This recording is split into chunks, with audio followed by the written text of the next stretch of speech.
आज भारत इतनी तेजी के साथ विकास कर रहा है कि पहले तो केवल चीन ही परेशान था, उसके बाद अमेरिका को भी दिक्कत सी होने लगी। लेकिन अब तो भारत के देश विदेश में बढ़ते बिजनेस एक्सपेंड के कारण पूरा का पूरा यूरोप ही भारत पर बैन लगाने को खड़ा हो चुका है। हाल ही में एक ऐसी खबर सामने आई है कि भारत को भी सोचने पर जिसने मजबूर कर दिया है, क्योंकि यूरोपीय यूनियन के लगभग 27 देशों ने भारत में किए जाने वाले एक ऐसे आइटम पर, एक ऐसी चीज पर रोक लगा दी है जिसे भारत बड़े लेवल पर यूरोप से इंपोर्ट करता है। दोस्तों, इस आइटम की रोक के पीछे सबसे बड़ा कारण है भारत की इकोनॉमी का एकदम से ग्रोथ करना, और यूरोपीय यूनियन नहीं चाहता कि भारत उनसे इकोनॉमी में आगे निकल जाए। इसीलिए डायरेक्टली तो नहीं, लेकिन इनडायरेक्टली भारत पर एक ऐसा प्रतिबंध लगाया जा चुका है जिससे भारत को मिलियंस ऑफ डॉलर का नहीं बल्कि बिलियंस ऑफ डॉलर का नुकसान उठाना पड़ सकता है।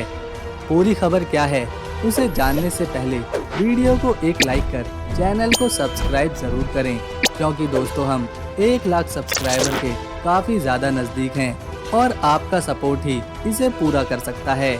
यूरोपीय यूनियन की ओर से हाल ही में एक नया सिस्टम, एक नई पॉलिसी लागू करी गई है, जो है वेस्ट सिस्टम मैनेजमेंट पॉलिसी, यानी कि WSMP।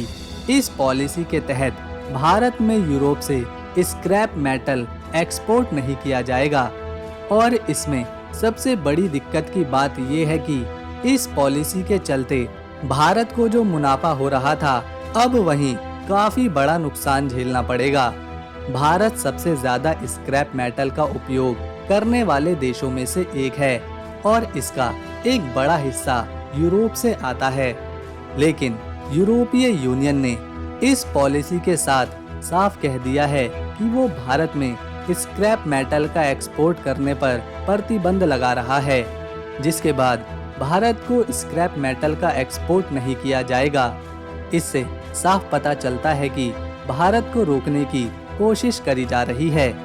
भारत की इकोनॉमी को ग्रोथ करने से रोका जा रहा है, ताकि भारत की इकोनॉमी का ग्राफ नीचे गिर जाए। और इसमें सबसे चौंकाने वाली बात यह है कि यूरोपीय यूनियन के यही 27 देश जो हैं, वो स्क्रैप मेटल पर जिन्होंने रोक लगाई है, वही 27 देश भारत के साथ FTA यानी कि फ्री ट्रेड एग्रीमेंट करना चाहते हैं। इस एग्रीमेंट से इन्हें फ्री ड्यूटी एक्सेस मिलेगा और ये अपने ट्रेड को भारत में एक्सपेंड कर सकेंगे। लेकिन भारत भी इतनी आसानी से ये FTA एग्रीमेंट साइन नहीं करने वाला। दोस्तों, भारत हर साल मिलियंस ऑफ डॉलर का स्क्रैप यूरोप से खरीदता है, और 2024 में अब तक 2.3 metric ton scrap metal Bharat ने यूरोप से इंपोर्ट किया है, जो कि 2023 की अपेक्षा 64% ज्यादा है, और लगातार इसकी जरूरत बढ़ती ही जा रही है। यह एक तरह का कबाड़ ही है। फर्क सिर्फ इतना है कि इसमें आयरन, एल्युमिनियम, स्टील जैसे उपयोगी मेटल शामिल होते हैं। अब आप सोच रहे होंगे, भला भारत यूरोप से ही क्यों ये कबाड़ मेटल इंपोर्ट करता है, और वो भी इतने बड़े स्केल पर।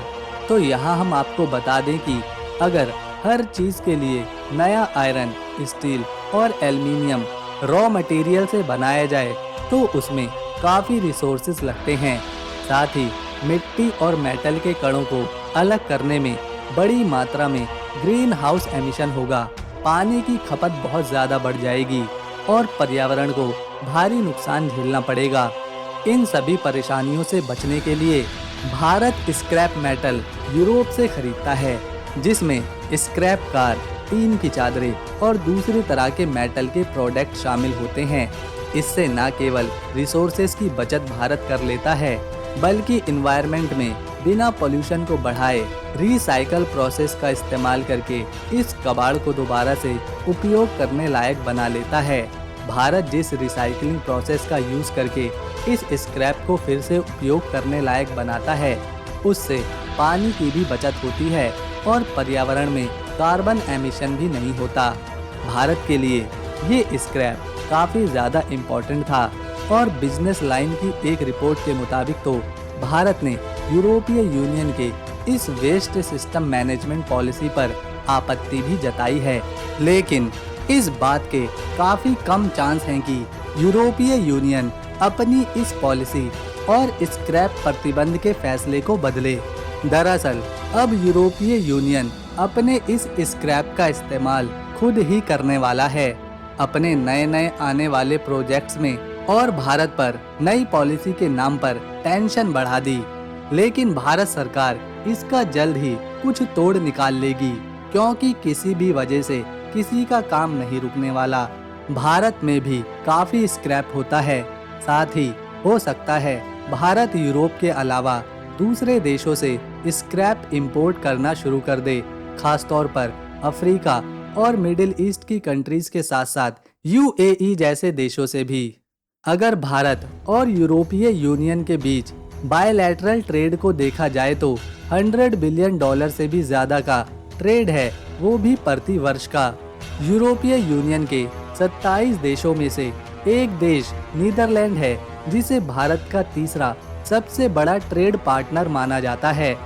भारत हर साल सिर्फ नीदरलैंड से ही $30 से $40 मिलियन का बेवरेज, विनेगर, रबर और शुगर कन्फेक्शनरी इंपोर्ट कर लेता है। वहीं अगर स्क्रैप की बात करी जाए तो भारत ने 2023 में 18 मैट्रिक टन आयरन यूरोप के देशों से इंपोर्ट किया है।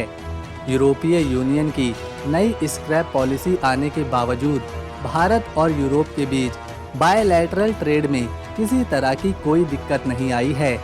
लेकिन अब स्क्रैप पर प्रतिबंध लगने के बाद भारत को खुद रॉ मटेरियल का इस्तेमाल करके कम पड़ रहे स्टील, आयरन, एल्युमिनियम को प्रोड्यूस करना पड़ेगा, जिससे रिसोर्सेज ज्यादा खर्च करने पड़ेंगे और लागत भी ज्यादा खर्च होगी और कार्बन एमिशन को भी ध्यान में रखना ही पड़ेगा। आयरन को बनाने के लिए सबसे पहले जहां मिट्टी में आयरन के खनिज पाए जाते हैं वहां माइनिंग करनी पड़ती है। फिर उस मिट्टी से आयरन को अलग किया जाता है और फिर metal manufacturing companies in metal के कणों को मेटल की शीट, पाइप या दूसरे आयरन में कन्वर्ट करती है। इस पूरी प्रोसेस में बड़ी बड़ी मशीनों का इस्तेमाल किया जाता है, लेबर कॉस्ट ज़्यादा आती है और पर्यावरण को भी नुकसान होता है। वहीं स्क्रैप को रिसाइकल करके आयरन, स्टील, एल्युमिनियम बनाना आसान होता है और खर्चा भी कम आता है। जब भारत खुद अपना आयरन प्रोड्यूस करेगा तो उससे होने वाले कार्बन एमिशन के चलते यूरोपीय यूनियन भारत को जरूर क्रिटिसाइज करने का कोई मौका नहीं छोड़ेगा। लेकिन भारत लगातार ऐसे तरीके ढूंढने में लगा हुआ है जिससे रॉ मटेरियल से आयरन बनाते वक्त कार्बन एमिशन कम हो। साथ ही भारत लगातार कोशिश कर रहा है यूएई और अफ्रीका के देशों के साथ कि वहां से स्क्रैप भारत लाया जा सके।